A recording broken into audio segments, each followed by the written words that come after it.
Hello दोस्तों, नमस्कार। स्वागत है आपका अपने यूट्यूब चैनल सावन सी टेट अकेडमी में। दोस्तों, आज हम पढ़ने वाले हैं जो कि क्लास 6 का अभी तक हम पढ़ रहे थे हिस्ट्री, उसके बारे में और आगे हम बढ़ेंगे। अब क्लास 6 में अध्याय 3, जिसको हम लेसन 3 बोल सकते हैं, भोजन संग्रह से उत्पादन तक। दोस्तों, इस अध्याय 3 का नाम है नैनुओं का भोजन। आज नैनुओं अपना पसंदीदा खाना खा रही थी, चावल, स्क्वाश, कद्दू, बीन्स और गोश्त।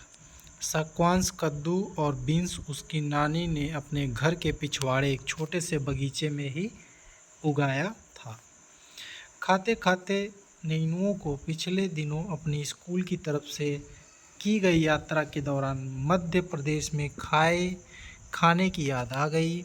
वह कितना मसालेदार था, पर वह ऐसा क्यों था। तो दोस्तों, चलिए शुरू करते हैं, इसके बारे में जानकारी लेते हैं। विभिन्न प्रकार के भोजन। आज हमें अपने भोजन का अधिकांश हिस्सा उगाई गई फसलों, पाले गए पशुओं से मिलता है। भिन्न भिन्न फसलों और को उगाने के लिए भिन्न भिन्न जलवायु की आवश्यकता पड़ती है। जैसे धान की खेती के लिए गेहूँ या जौ की तुलना में ज़्यादा पानी की जरूरत पड़ती है। इसलिए हम देखते हैं कि किसान विशेष फसल विशेष क्षेत्रों में ही उगाते हैं। यही नहीं, पशुओं को भी अपने अनुकूल वातावरण की आवश्यकता होती है। उदाहरण के तौर पर हम देख सकते हैं कि सूखी और पहाड़ी जलवायु में मवेशियों की तुलना में भेड़ या बकरी अधिक सहजतापूर्वक जीवित रह सकते हैं। पर जैसा कि तुमने अध्याय 2 में पढ़ा है, स्त्री पुरुषों ने अपने भोजन का उत्पादन हमेशा नहीं किया। खेती और पशुपालन की शुरुआत। अध्याय 2 में हमने पढ़ा है कि दुनिया की जलवायु बदलती रहती है, साथ ही लोग जिन वनस्पतियों और पशुओं का भोजन के रूप में इस्तेमाल करते थे वे भी बदलते रहे। लोगों को ध्यान कुछ बातों की ओर गया, जैसे कि खाने योग्य वनस्पतियाँ कहाँ कहाँ मिल सकती हैं, बीज कैसे अपने डंठल से टूटकर गिरते हैं, गिरे बीजों से का अंकुरण और पौधों का निकलना आदि। इसी तरह उन्होंने पौधों की देखभाल करनी शुरू कर दी होगी। चिड़ियों और जानवरों से पौधों की सुरक्षा होगी ताकि वे ठीक से बढ़ सके और उनके बीज पक सके। इस प्रकार धीरे धीरे वे कृषक बन गए होंगे। इसी तरह लोगों ने अपने घरों के आसपास चारा रखकर जानवरों को आकर्षित कर उन्हें पालतू बनाया होगा। सबसे पहले जिस जंगली जानवर को पालतू बनाया गया वह कुत्ते का जंगली पूर्वज था। धीरे धीरे लोग भेड़, बकरी, गाय और सूअर जैसे जानवरों को अपने घरों के नज़दीक आने को उत्साहित करने लगे। ऐसे जानवर झुंड में रहते थे, ज़्यादातर घास खाते थे। अक्सर लोग अन्य जंगली जानवरों के आक्रमण इनकी सुरक्षा किया करते थे और इसी तरह धीरे धीरे पशुपालक बन गए होंगे। दोस्तों, बन गए नहीं, क्योंकि अंदाज़ा ही सिर्फ लगाया जा सकता है जिसको हमने देखा नहीं है। ठीक है, उसके बारे में सिर्फ हम जानकारी इकट्ठा कर सकते हैं और समझ सकते हैं। जैसे मान लीजिए आपके पूर्वज जिस चीज़ में घर में रहे हुए होंगे, आज पक्के घर में आप रहते हैं, तो आपने ये नहीं देखा है कि वो पुराने घर कैसे बनते थे। तो दोस्तों, वही समझ लीजिए, जिस चीज़ को हमने नहीं देखा उसको सिर्फ हम लिख और पढ़ और समझ रहे हैं अपनी तकनीक से, और जो हमें समझ में आ रहा है उसके बारे में जो है वैज्ञानिकों ने लिखा है उस चीज़ को हम पढ़ रहे हैं। तो दोस्तों, बसने की भी प्रक्रिया, जो लोग द्वारा पौधे उगाने, जानवरों देखभाल करने, बसने की प्रक्रिया का नाम दिया गया।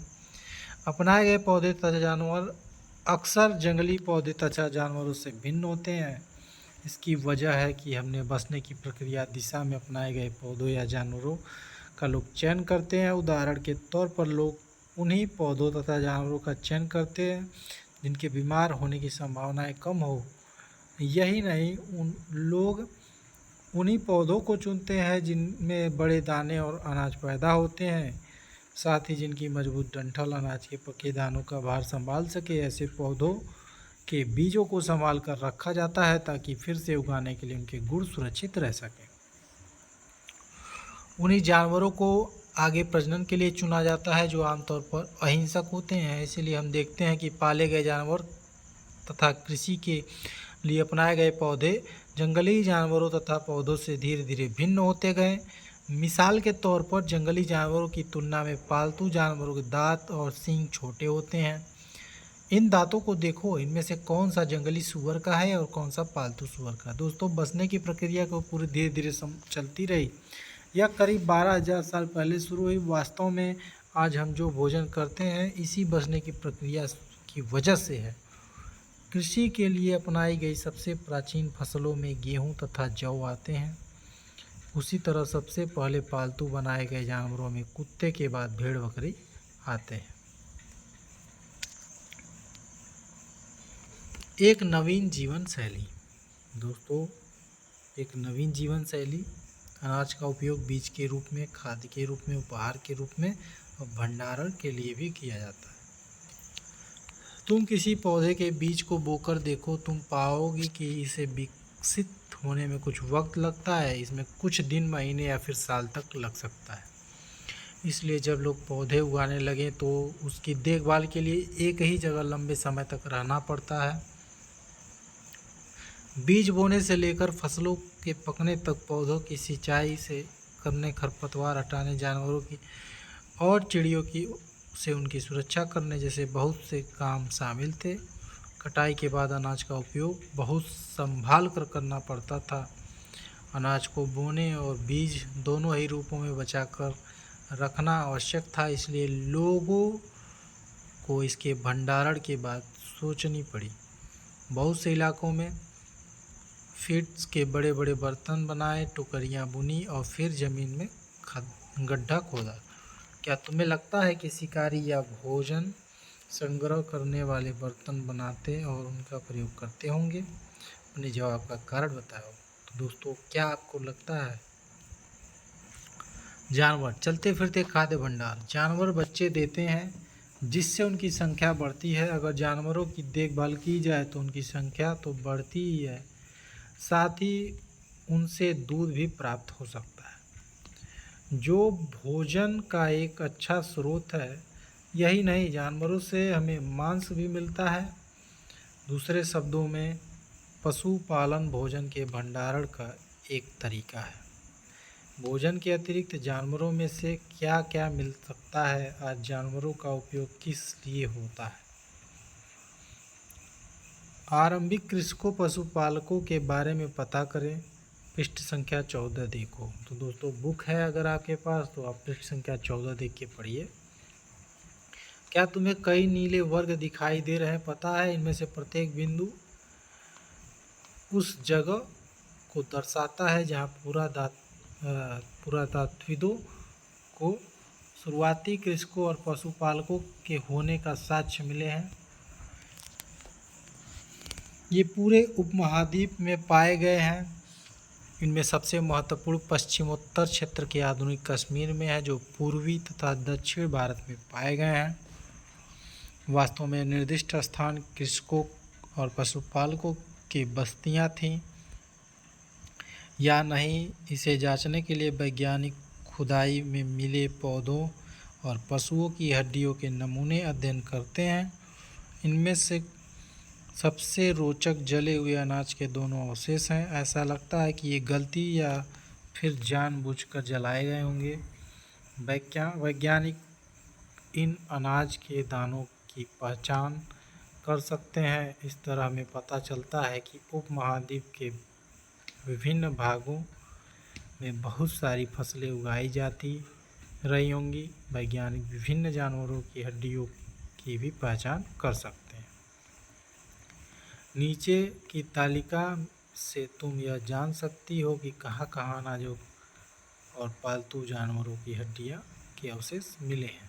तो दोस्तों, ये देख लीजिए आप लोग, अनाज और हड्डियाँ। दोस्तों, इसमें गेहूँ, जौ, भेड़ बकरी, मवेशियों की हड्डियाँ और गेहूँ, जौ मेहरगढ़ आधुनिक पाकिस्तान में मिला है। चावल, जानवरों की हड्डियों के टुकड़े, कोल्डिहवा जो आधुनिक उत्तर प्रदेश में है। चावल, मवेशी, मिट्टी पर खूरों के निशान जो कि महागढ़ा आधुनिक उत्तर प्रदेश में है।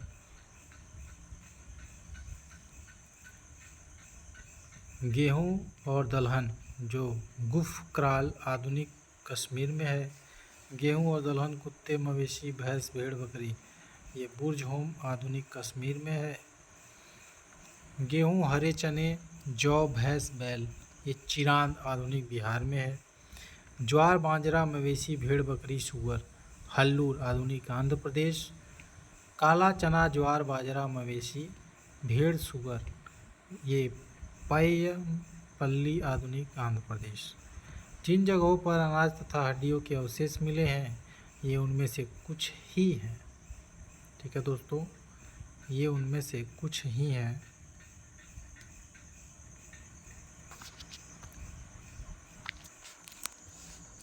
अस्थायी जीवन की ओर, पुरातात्विकों के कुछ पुरास्थलों और झोपड़ियों और घरों के निशान मिले हैं, जैसे कि बुर्ज होम वर्तमान कश्मीर में के लोग गड्ढे के नीचे घर बनाते थे, जिन्हें गर्तवास, दोस्तों ध्यान रखिएगा ये प्रश्न आता है कि किसको बुर्ज होम कहते हैं और किसको गर्तवास कहते हैं। तो दोस्तों ये जैसे कि बुर्ज होम वर्तमान कश्मीर में अभी भी लोग गड्ढे के नीचे घर बनाते हैं, मतलब जो ज़मीन होता है उसके नीचे गड्ढा कर देते हैं और बुर्ज होम बना के रहते थे, जिन्हें गर्तवास, ठीक है, गर्तवास भी कहते हैं। इसमें उतरने के लिए सीढ़ियाँ होती थीं, इससे उन्हें ठंड के मौसम में सुरक्षा मिलती होगी। पुरातात्विकों को झोपड़ियों के अंदर और बाहर दोनों ही स्थान पर आग जलाने की जगहें मिली हैं। ऐसा लगता है कि लोग मौसम के अनुसार घर के अंदर या बाहर खाना पकाते होंगे। एक गर्तवास का चित्र बनाओ। ठीक है दोस्तों, बहुत सारी जगहों से पत्थर के औजार भी मिले हैं। इनमें से कई ऐसे हैं जो पूरा पाषाण युगीन उपकरणों से भिन्न है, इसलिए नवपाषाण युग का माना गया है। इनमें वे औजार भी हैं जिनकी धार को और अधिक पैना करने के लिए उन पर पालिश चढ़ाई जाती थी। ओखली और मूसल का प्रयोग अनाज तथा वनस्पतियों से प्राप्त अन्य चीज़ों को पीसने के लिए किया जाता था। आज हजारों साल बाद भी ओखली और मूसल का प्रयोग अनाज पीसने के लिए किया जाता है। उसी तरह प्राचीन प्रस्तर युगीन औजारों का निर्माण और प्रयोग लगातार होता रहा। कुछ औजार हड्डियों से भी बनाए जाते थे। देख लीजिए दोस्तों, ये नवपाषाण युग के कुछ उपकरण हैं जो कि अध्याय 2 पर दिखाए गए उपकरणों से करें। अध्याय 2 में जो है कुछ हमने आपको पत्थर से बने औजारों को दिखाया था। नवपाषाण युगीन युग के पुरास्थलों से कई प्रकार के मिट्टी के बर्तन मिले हैं। कभी कभी इन अलंकरण भी किया जाता था। बर्तनों का उपयोग चीज़ों को रखने के लिए किया जाता था। धीरे धीरे बर्तनों का प्रयोग खाना बनाने के लिए भी करने लगे। चावल, गेहूँ तथा दलहन जैसे अनाज अब आहार का महत्वपूर्ण हिस्सा बन गए। इसके साथ साथ अब लोग कपड़े भी बुनने लगे थे। इसके लिए कपास जैसे आवश्यक पौधे उगाए जा सकते थे। क्या यह परिवर्तन हर जगह साथ ही आए होंगे? ऐसी बात नहीं है। एक तरफ जहाँ कई जगहों पर स्त्री पुरुष शिकार और भोजन संग्रह करने का काम कर रहे थे, वहीं अन्य लोगों ने हजारों सालों के दरमियान धीरे धीरे खेती और पशुपालन को अपना लिया। बहुत जगह लोग मौसम के मुताबिक बदल कर अपनी जीविका चलाया करते थे। देख लीजिए दोस्तों, ये जो है बर्तन मिला हुआ है। क्या तुम कल्पना कर सकती हो कि इस पात्र में क्या रखा होगा? तो दोस्तों ये कल्पना करने के लिए है आपके, इस पात्र में क्या रखा होगा।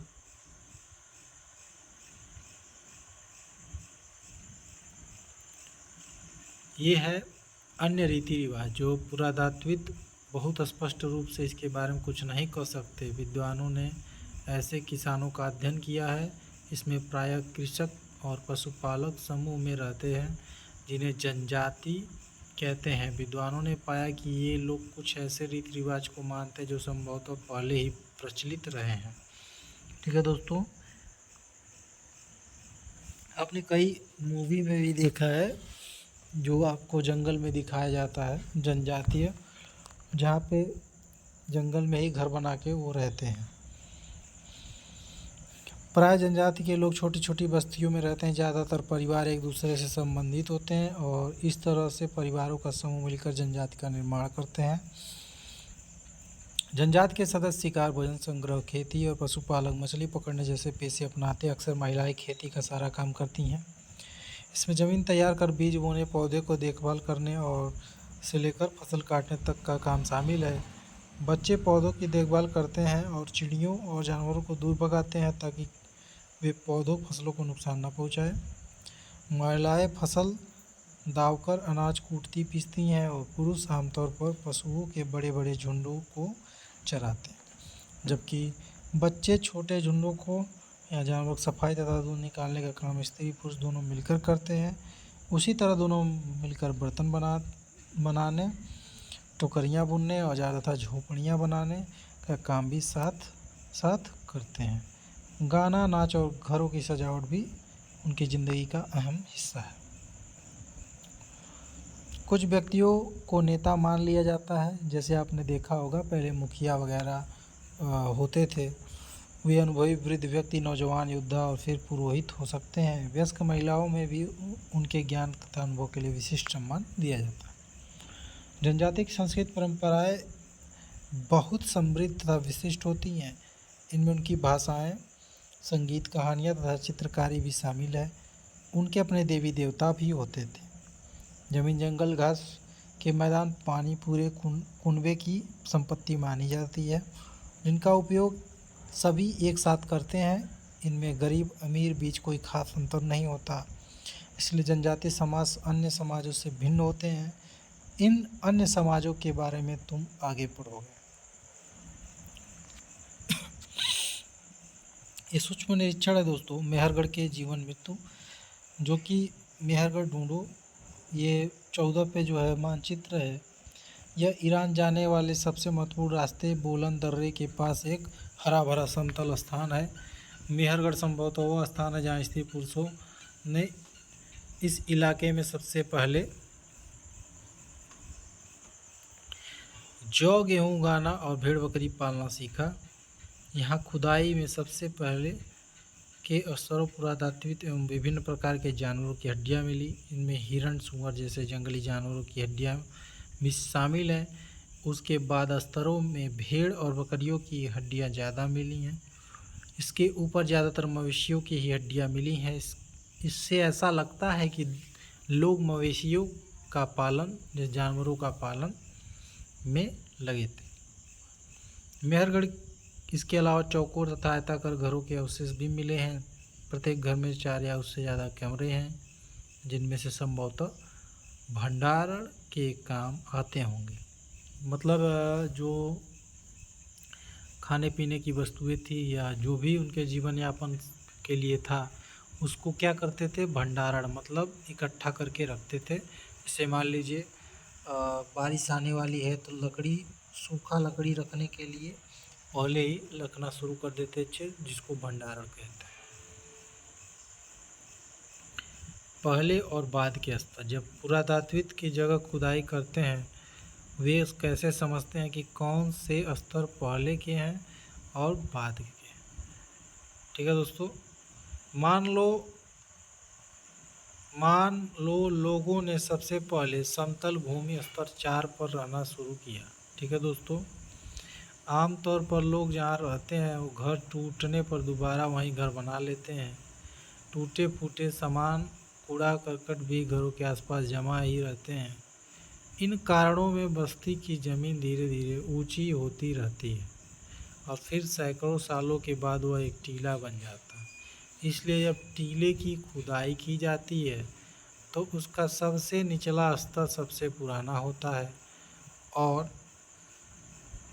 उसके बाद के स्तर बाद के युगों के होते हैं। यही ऊपरी तथा निचली तहें आमतौर पर स्तरों के रूप में जानी जाती हैं। मृत्यु के बाद सामान्यतः मृत के सगे संबंधी उसके प्रति सम्मान जताते हैं। लोगों की आस्था है कि मृत्यु के बाद भी जीवन होता है, इसलिए कब्रों में मृतक के साथ कुछ सामान भी रखे जाते थे। मेहरगढ़ में ऐसी कई कब्रें मिली। एक कब्र में तो एक मृतक के साथ एक बकरी को भी दफनाया गया था। संभवतः इसे परलोक में मृतक मृतक के खाने के लिए रखा गया होगा।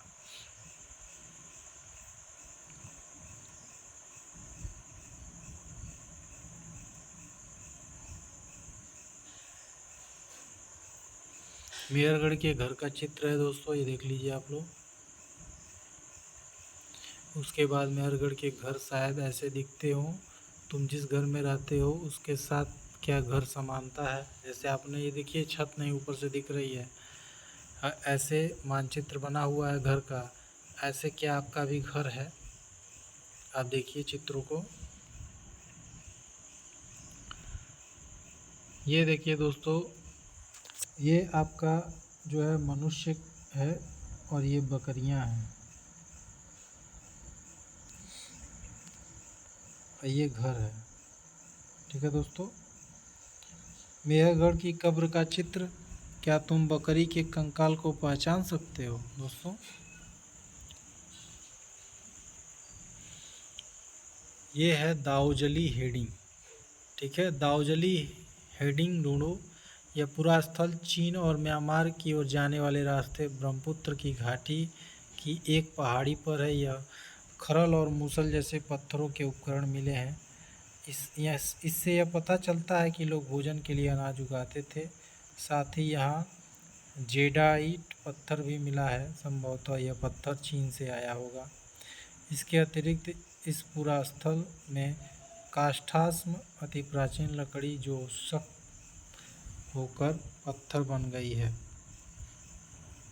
के औजार भी मिले हैं। ठीक है दोस्तों, ये अन्यत्र है जो कि आप पढ़ सकते हैं इसको। एटलस में तुर्की ढूंढो। नवपाषाण युग के सबसे प्रसिद्ध पुरास्थलों की एक चलात हुई हयूक तुर्की में है। यह दूर दराज स्थानों में कई चीज़ें लाई जाती थी और उनका उपयोग किया जाता था। जैसे सीरिया में लाया गया चकमक पत्थर, लाल सागर कौड़िया तथा भूमध्य सागर सीपियाँ। ध्यान रहे कि उस समय तक पहिए वाले वाहन का विकास नहीं हुआ था। लोग सामान खुद या जानवरों की पीठ पर लाद कर ले जाया करते थे। ये कल्पना करो दोस्तों। कुछ उपयोगी शब्द है: कृषक, पशुपालक, नवपाषाण युग, बर्तन, जनजाति, गांव, घर, कब्र। इसमें से जो समझ में ना आया है वो कमेंट करिए, हम उसको आपको क्लियर समझा देंगे। ठीक है दोस्तों, ये याद करने के लिए है खेती करने वाले लोग एक ही स्थान पर लंबे समय तक क्यों रहते थे। तो दोस्तों इसलिए रहना पड़ता था कि बीज जो खेती हम लोग करते थे वो बीज कितना समय में जो है फल तैयार करेगा, उसके हिसाब से लोग ज़्यादा समय तक रहते थे। उसके बाद आपको पृष्ठ 25 की तालिका में देखो, नैनी अगर चावल खाना चाहती है तो किस स्थान पर जाना चाहिए। तो दोस्तों आपको ये देखना है चावल कहाँ होता है। तो दोस्तों चावल आपके उत्तर प्रदेश में भी होता है, बिहार में भी होता है। ठीक है दोस्तों, तो आप ऐसे आंसर निकाल सकते हैं। और कोई भी अगर दिक्कत हो दोस्तों तो आप हमारे यूट्यूब चैनल पर कमेंट बॉक्स में लिखिए, हम उसका आंसर देंगे। ठीक है दोस्तों, तब तक के लिए जय हिंद। और हाँ दोस्तों, हमारे यूट्यूब चैनल को लाइक और सब्सक्राइब जरूर करिएगा और हम आपको सारे लेसन को ऐसे धीरे धीरे पढ़ा देंगे। जय हिंद, वंदे मातरम।